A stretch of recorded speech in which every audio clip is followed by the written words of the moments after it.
My girlfriend laughed and said, "I can't believe I almost settled for someone who still checks prices before ordering drinks." I smiled, paid the entire dinner bill, and quietly walked away forever. 9 months later, she accidentally saw me sitting courtside at a basketball game while her successful boyfriend worked parking outside the arena that night. "I can't believe I almost settled for someone who still checks prices before ordering drinks."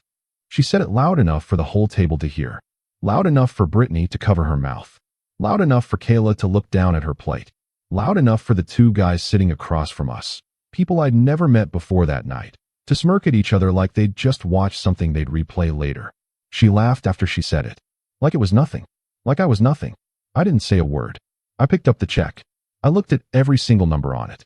And then I paid the entire bill.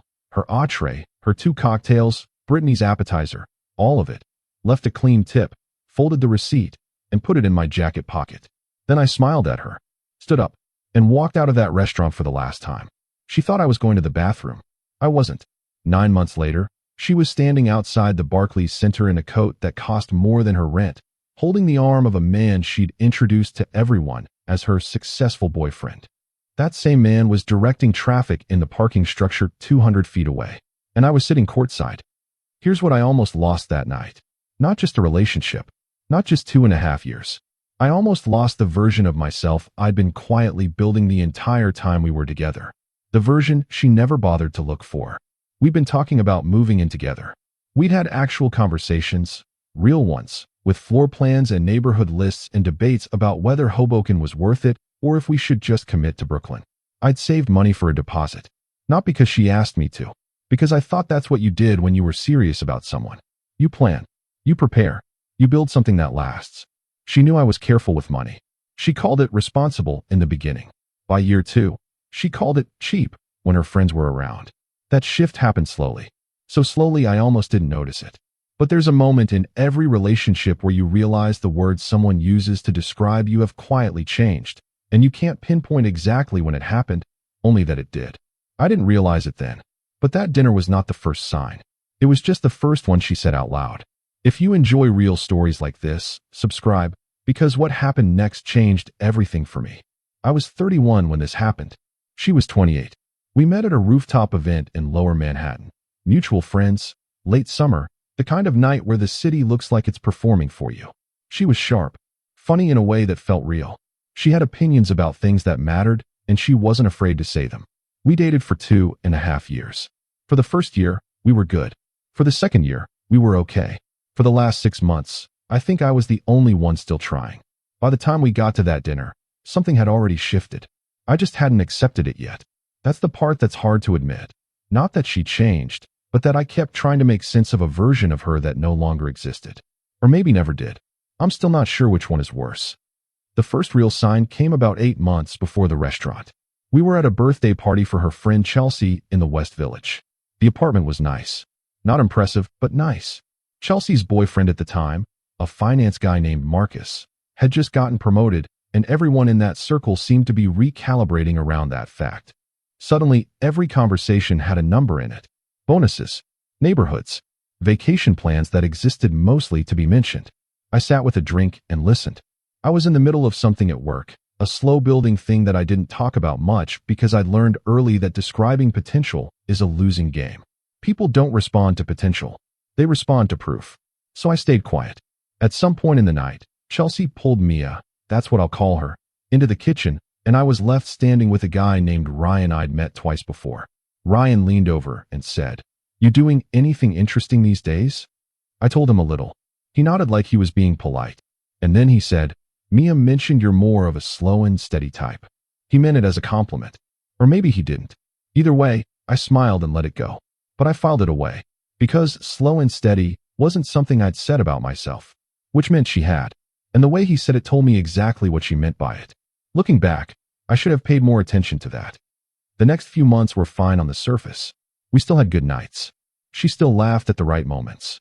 We still cooked together on Sundays and argued about the same things in the same comfortable way. But something had changed in the air between us.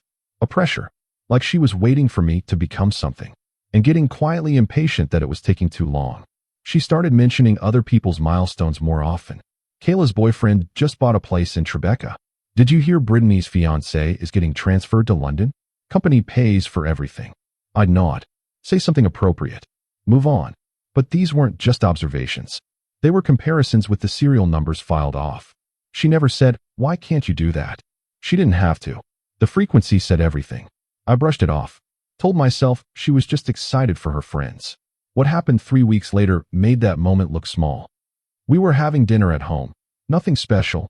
A Thursday night. Leftover pasta and bad television. When she mentioned a name I hadn't heard before. Derek. She dropped it casually. Derek thinks that restaurant is overrated. I looked up. Who's Derek? She didn't pause. Just someone from the firm's client event. We ended up at the same table. He's in private equity. I nodded. Said nothing. She changed the subject. But I noticed the way she'd said it. Not like she was mentioning a stranger. Like she was mentioning someone she'd already thought about enough to form opinions. I told myself I was overthinking. I told myself she'd mentioned plenty of people I didn't know. I was right about that. But I was wrong about why this felt different. At the time, I let it pass. That should have been my first warning. The name Derek came up twice more over the next month. Once when she was talking about a restaurant in the meatpacking district. Once when she was on her phone and laughed at something, then put it face down on the counter. I didn't ask. Not because I didn't want to. Because I wasn't ready to hear the answer. There's a kind of knowing you avoid because acting on it means everything changes. I was living in that space. The space between suspicion and confirmation. I thought if I just stayed steady, things would settle back into place. They didn't. About 2 months before the dinner, she started going out more without me. Not dramatically. Not obviously. Just incrementally. Girls' nights that started at 7 and ended at 2. Events that she'd mention afterward instead of before. Brunches I heard about on Sunday evening when she came home with her shoes in her hand. She wasn't lying exactly. She just wasn't including me anymore. And I kept showing up. Kept making plans. Kept trying to bridge the distance that was widening between us every week. I didn't know somebody else was already involved. Or maybe I did know. And I just didn't want it to be real yet. The dinner happened on a Friday night in October. It was her idea. A group thing. Her, Brittany, Kayla, and a couple of other people I didn't know well. We went to a place in the Flatiron that had the kind of menu where the prices were listed without dollar signs, as if removing the symbol makes the number smaller. I looked at the menu. Not because I couldn't afford it. Because I always look at menus. I've always believed that knowing what something costs before you agree to pay for it is not a character flaw. It's just attention. But she saw me do it. And she decided that was the moment. I can't believe I almost settled for someone who still checks prices before ordering drinks. Said it like a punchline. The table laughed. I smiled, paid the bill, and walked out. I didn't block her that night. I almost did. But something told me to wait. Not for her sake. For mine. I wanted to see how long it took her to realize I was serious. She texted at midnight. Did you take an Uber? You okay? I didn't answer. She texted again at 12:45. Hello. Then at 1:15. I think you're being a little dramatic. It was a joke. That word, dramatic, told me everything I needed to know about how she'd already reframed what happened. In her version, I was the problem. I was the one overreacting. I was the one who couldn't take a joke. I put my phone face down on my nightstand and went to sleep. The next morning she called twice. I let it go to voicemail. Her message was calm, annoyed, slightly confused. Can you just call me back? We need to talk about last night. Like she was a participant in something mutual. Like it hadn't been a public performance at my expense. I sat with it for 2 days. And then something happened that removed every remaining doubt I had. On Sunday, Zachary, one of my closest friends, someone who'd known me for almost a decade, texted me out of nowhere. Hey, you doing okay? I called him back. He was quiet for a moment. Then he said, I wasn't going to say anything, but I think you need to know. He told me he'd run into Brittany the previous weekend at a party in Williamsburg. They'd talked. And Brittany, in the way that certain people say things they later claim they didn't mean to say, had mentioned that Mia had been spending a lot of time with someone named Derek. That Derek had been at 2 of those girls' nights. That Brittany had assumed I knew. Zachary asked if I knew. I told him I didn't. There was a long pause. She brought him to Chelsea's thing last month, he said. The one you weren't at. I hadn't been at Chelsea's thing because I'd had a work obligation. Mia had told me it was just a small dinner. Nothing worth rearranging my schedule for. I'd believed her. I sat down slowly. Not because I was surprised exactly. More because having something confirmed feels different from suspecting it. Suspicion lives in your chest. Confirmation moves into your whole body. I still didn't confront her immediately. I needed to be certain, not because I owed her that, but because I refused to have that conversation on uncertain ground. I looked back through her Instagram, not obsessively, just methodically. There were no photos of Derek, but there were photos of groups. And in one photo from a gallery opening 3 weeks earlier, a photo she hadn't mentioned to me, I saw a man standing close to her. Not beside her in the way of background strangers. Beside her in the way of someone who belongs there. His hand was just barely at the edge of the frame. Almost out of it. Like someone had thought about cropping it. I didn't need more than that. I called Tyler, another friend who knew some people in her extended circle. He made a couple of quiet inquiries. By Tuesday, I had a full picture. Derek was real. He had been around for at least 2 months. Maybe longer. And Mia had let me keep showing up, keep making plans, keep paying for dinners, keep building toward a future she had quietly stopped participating in. The dinner wasn't a joke. It was an exit. She just wasn't brave enough to make it herself. So she made me feel small enough to leave on my own. I asked her to come over on Wednesday evening. She showed up looking slightly cautious. Not guilty. Cautious. Like someone who knew a conversation was coming but had already prepared their defense. I didn't open with Derek. I didn't open with any of it. I said very simply, I've been thinking about last Friday. She exhaled. I knew you were still upset about that. It was a joke. Everyone laughs at things like that. You're too sensitive sometimes. I looked at her for a moment. Not with anger. Just with the calm that comes when you've already made a decision. I know about Derek, I said. She went very still. Not the stillness of someone wrongly accused. The stillness of someone caught. She started to say something.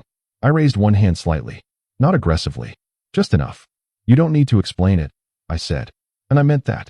I genuinely did not want the explanation. Not because it would have hurt more, though it probably would have. But because nothing she said was going to change what I already knew. She had let me keep trying while she was already somewhere else. That was the only truth that mattered. I'm not going to yell, I said. I'm not going to make this a scene. She looked at me like she was waiting for the rest of it. I just wanted you to know that I know. I picked up my jacket from the back of the chair. Take care of yourself. And I walked out. She called twice before I reached the street. I didn't answer. I blocked her number that night. Blocked her on everything. And then I went home and started the next chapter of my life. Quietly, without announcing it to anyone. The silence wasn't performance. It wasn't punishment. It was just clarity. Some things don't require a response. They require a decision. I had made mine. The first 2 weeks were the hardest. Not because of her, specifically, more because of the shape her absence left. 2.5 years of habits don't disappear overnight. The Sunday routines. The check-ins throughout the day. The familiar rhythm of a shared life. Even one that had quietly stopped working. You miss the structure before you miss the person. And then slowly, you realize the structure was a substitute for something more important. I leaned into work. Not as an escape, or maybe partly as an escape, but because I'd been building something for the past 18 months, and it was finally reaching the point where it needed my full attention. I was 3 years into a financial consulting practice I'd started on the side while keeping my day job. For most of that time, it had been modest. Sustainable, but modest. But in the 6 months before the breakup, I'd landed 2 clients that changed the scale of things. Small businesses that needed someone who understood numbers the way a surgeon understands anatomy. Not just technically, but with care. I understood that. Numbers had always been my language.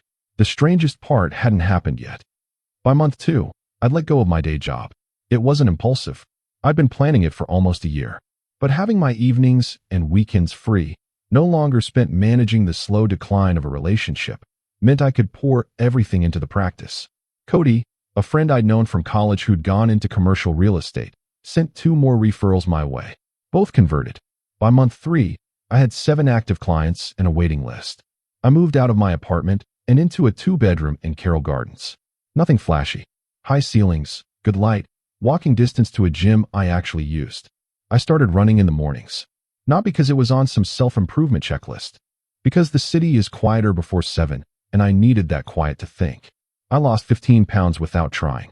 Not through discipline exactly. More through the absence of stress eating that had apparently been a habit I hadn't named. I thought the story was over. I was wrong. Month 4 was when the work really accelerated.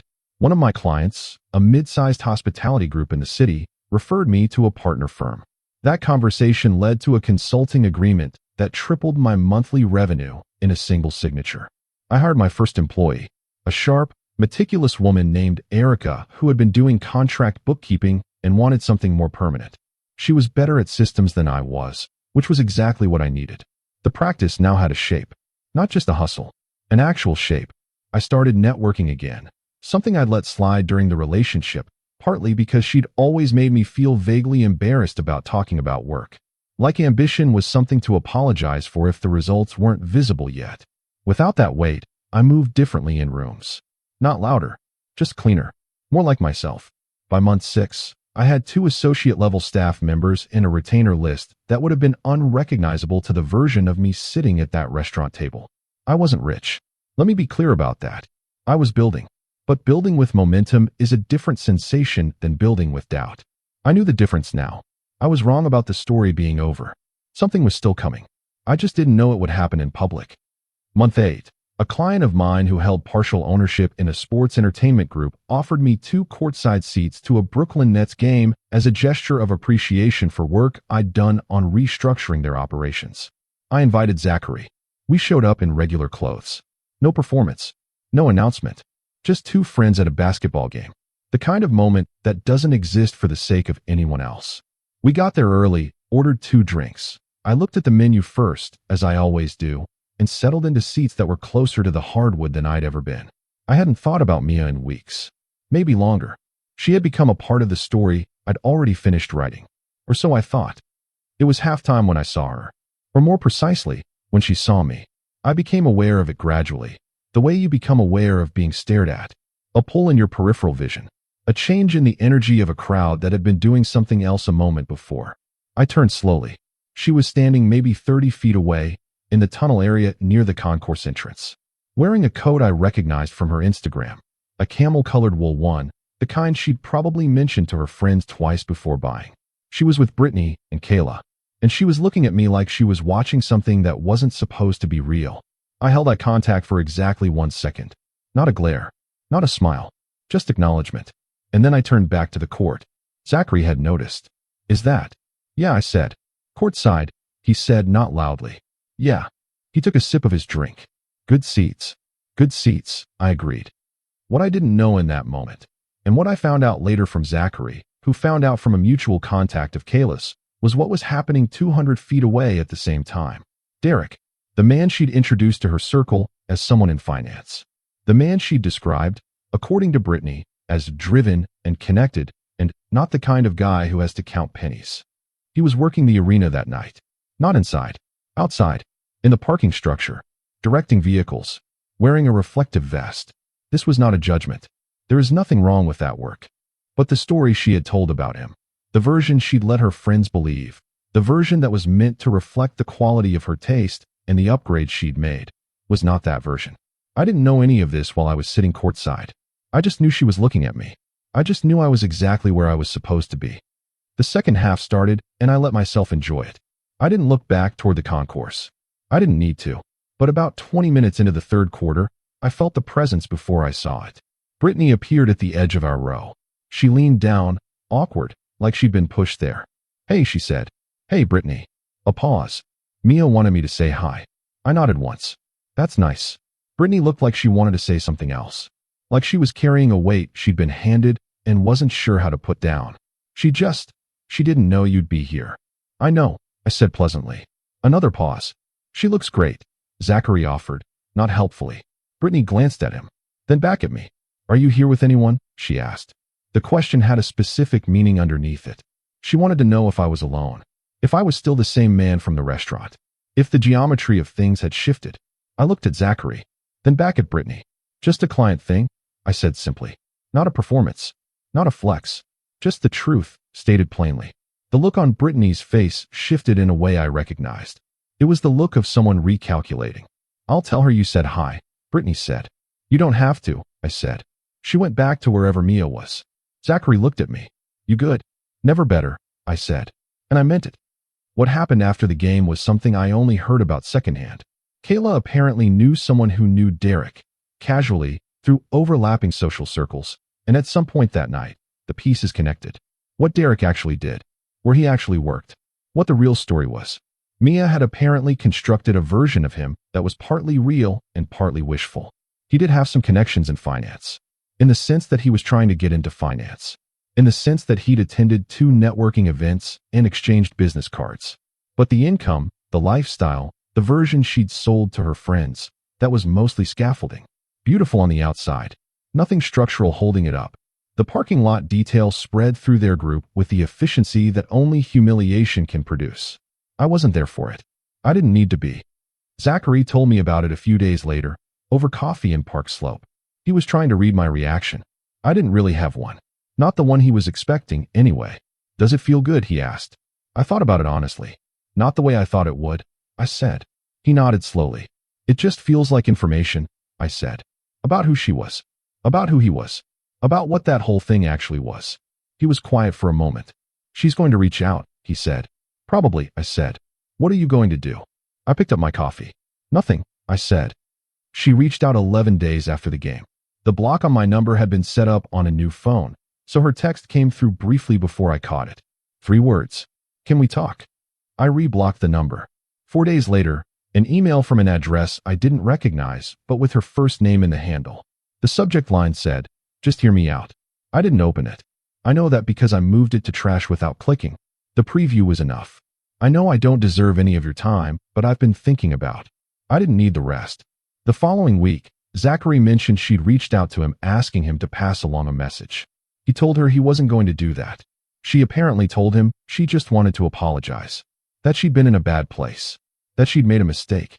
Zachary relayed this to me without editorializing, the way a good friend does, giving you the information and letting you make the call. I appreciated that. I told him I appreciated it. And I told him there was no message to pass back. 2 weeks after that, Qley texted me directly. We'd never been close. She was Mia's friend first. Always. But we'd had enough shared history that the message wasn't entirely out of nowhere. She's really sorry, Qley wrote. I know it's not my business. I just think she realizes she messed up. I read it twice. Then I put my phone down and went back to the financial model I'd been building for a new client. I didn't respond to Qley. Not out of cruelty. Out of clarity. There is a version of this story where I respond. Where I give her the closure she's looking for. Where I say something gracious and final that allows everyone to walk away feeling like the thing was resolved. I've thought about that version. I chose not to live in it. Not because I was still angry. I wasn't. The anger had burned off a long time ago. What remained wasn't bitterness. It was just a very clean understanding of what that relationship had been. And what it hadn't. She hadn't seen me. Not really. She'd seen a version of me that she'd already decided was insufficient. And nothing I said, not then, not now, was going to change that original judgment. The difference is that her judgment no longer had any effect on me. That was the whole thing, really. Not the success. Not the courtside seats. Not Derek being exposed. The difference was that her opinion of me had simply become irrelevant. That's not a small thing. That took work. Ryan reached out eventually too. A LinkedIn message of all things. Hey man, heard you're doing well. Let's grab coffee sometime. I accepted the connection. I never responded to the message. The final attempt came about 6 weeks after the game. A voicemail from a number I didn't recognize. Her voice. Not crying. Just quiet. I know you're not going to call back. I just wanted you to know that I'm sorry. Not for what you think, maybe. I'm sorry for being the kind of person who said that. I don't think I was a good person to you. I listened to it once. Then I deleted it. She was right that I wasn't going to call back. 9 months earlier, she had laughed because I checked prices. The whole table had laughed with her. And I had sat there, calm, quiet, already gone in every way that mattered, and paid for every single thing on that table without hesitation. She thought she was describing my limits. She was actually describing her own. She couldn't see what careful attention to numbers had been building. She couldn't see that knowing what something costs before you agree to pay for it is not weakness. It's exactly the habit that gets you courtside. She looked for the version of success that was loud enough to see from across a room. She missed the version that was building in the silence. That night at the arena, she finally saw it. And I saw nothing. Because I wasn't looking at her. I had stopped looking a long time ago. Some doors only close once. That one closed the moment she laughed. I just let her believe it was still open. It never was.